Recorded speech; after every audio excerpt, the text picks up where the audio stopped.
गुरुर्ब्रह्मा गुरुर्विष्णू गुरुर्देवो महेश्वरा गुरुर्साक्षात् परब्रह्म तस्मै श्रीगुरवे नमः।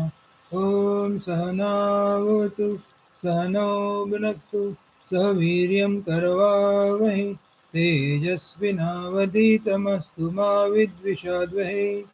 ॐ शान्ति शान्ति शान्तिः। Hari Om. Let there be peace, let there be peace and love amongst all the human beings of the universe. Let there be peace. Om Shanti Shanti Shanti. Welcome to this afternoon meeting. We have started the revision on contemplation and essence of Yogaavasishtha, which is the booklet which gives stories inside the stories. Vasishtha Rishi is giving advice to Bhagwan Ram, so that Ram of the age of 15 years become the wise and called as Maryada Purushottam. Purushottam means he is the highest person as far as the relative world is concerned. So let's see the topic number 4, page number 94, chapter number 9, Jiva Avirbhav. What Vasishtha Rishi is trying to tell here is mind is kept live because of too much involvement. We are so much involved in the world, so mind remains very active. If you go to the bed when you are feeling very sleepy, so you go and tell all your near and dear friends, I want to go to bed, no discussion today. We'll see tomorrow morning after 6 a.m. Thank you, good night. And then you start going into the quilt. You had everything done for a day. Go there and then stay. You start saying, I want sleep. Till you have a want and you have I, sleep doesn't come. Drop the want, drop the I, the sleep comes. So what happens is the involvement in the world has to be reduced, only kept as per as requirement is concerned. How that is possible? Remain a simple and disciplined life. Don't try to have special status. So what has to be known is Guru is a Kshotriya, means well versed in the scriptures and Brahmanishta. He is also firm in the one with the divinity. So what we are saying is whether you like it or not, whether you want it or not, whether you know it or not, you are divine. So the Guru is already Kshotriya, has read lot of scriptures, he is having full knowledge and he is a very wise person. He is happy with wisdom. And Kshotriya Brahmanishta. So Brahmanishta means he is already mind is focused on that Brahma. So first thing should happen is body is in the me and I am not in the body. This change should come. So I am universally present and body is in me. So samajhdari is must. Body is in the prana and prana is not in the body.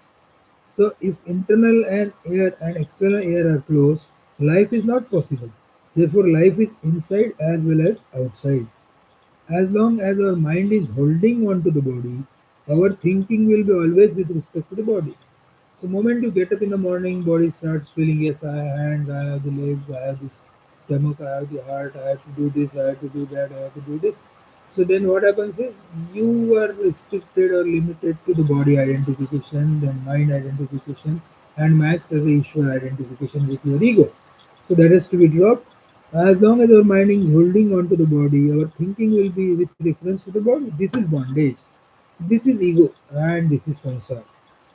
As we are in a deep sleep, there is no bondage of the body, so no ego and no samsara.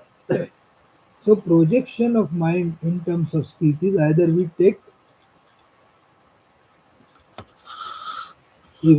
talk to ourselves or we talk to others.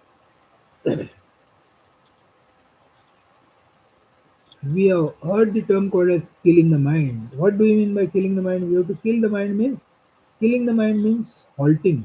Stop habit of projection or perception. Perception of this world will happen. We'll keep on seeing the perception, but projection should not happen. Moment you project, the samsara begins. So that has to be initially reduced and maybe stopped. So moment we drop reference of the body, we can't think. For thinking, a reference is necessary. This that knowledge which has no reference is called as Paramatma. Knowledge without duality of known, knower. That is our essential nature.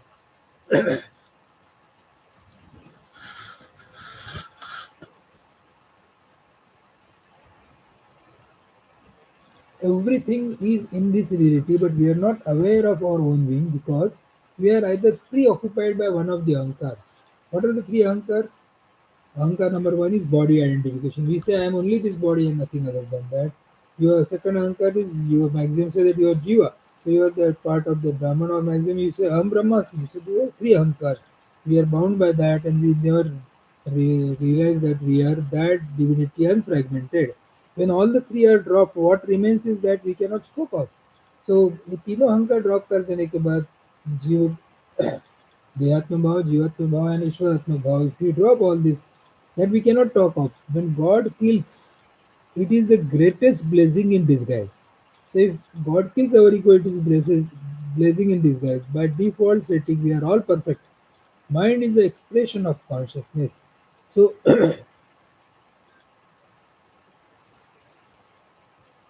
so what will be the spiritual practice? Give up this special status. Give special status, and nobody will recognize us. We don't recognize space, although present, but all our struggle is Bharat Ratna in spirituality, then Padma Shri, Padma Bhushan. These are all the cartoons of the spirituality. Shabda Jalam Maharanyam Chitta Brahmana Karanam. So pure consciousness self is indestructible. We have no experience of birth and death.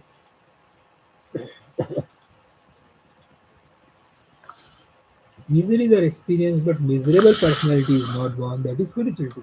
So Jagrut, Swapna, Sushupti, Samadhi comes and goes. Nothing happens to us. That we are. We have to drop struggle on the spiritual path. We are like fish in the water, no efforts. To that extent, it is Sahasananda. Saha plus Ja plus Ananda. Happiness is by birth. That means bliss is our essential nature. So what we have to keep is no reason to be happy. So in deep sleep, it is a realization without realization. Although knowing, they are not knowing. So they are because of us and we are not because of them. So Paramatma explains by consciousness as Ananda. Multiplicity because of Upadhi is an illusion. They are not real. They are useful but they are not real. That which is supporting these Upadhis are real. So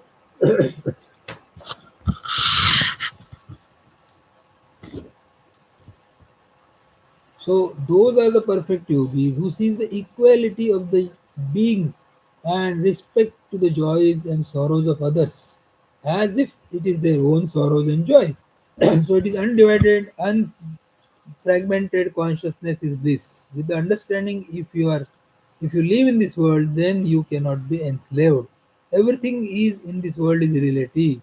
There is nothing that can be separated from absolute reality. There is no possibility of introduction of otherness. It is absolutely one. So it is unfragmented consciousness. Even though it is seems to be manifested, it is not. Like you take an example of ocean and the waves. Waves seems to be manifested, but if you ask the ocean, they will say, "Where are the waves?" Because it's all a part of uh, ocean only.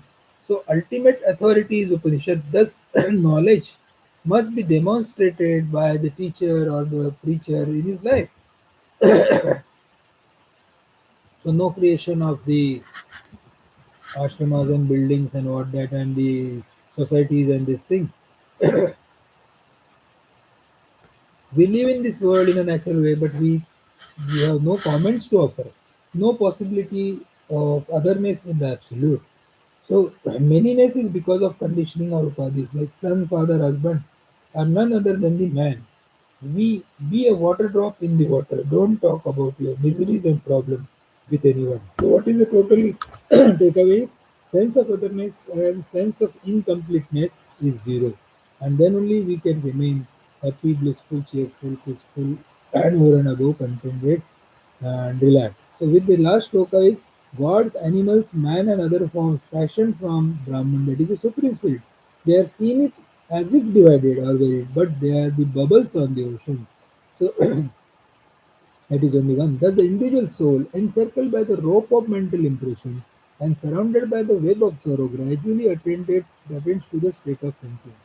So it is as if because it has been given a limited freedom, so it feels like it is separate from them. So we have to drop that, and this is possible only by samajhdari. So samajhdari has to be increased like how gods. Animals, man, and others are all fashioned ब्रह्मणं कल्पताकारा देवर्तीर्थप्रदायकं विभिन्न इव दृश्यन्ते बुद्बुद वारिधेरिव. They are like they are seen as if divided or varied, just as the bubbles on the ocean.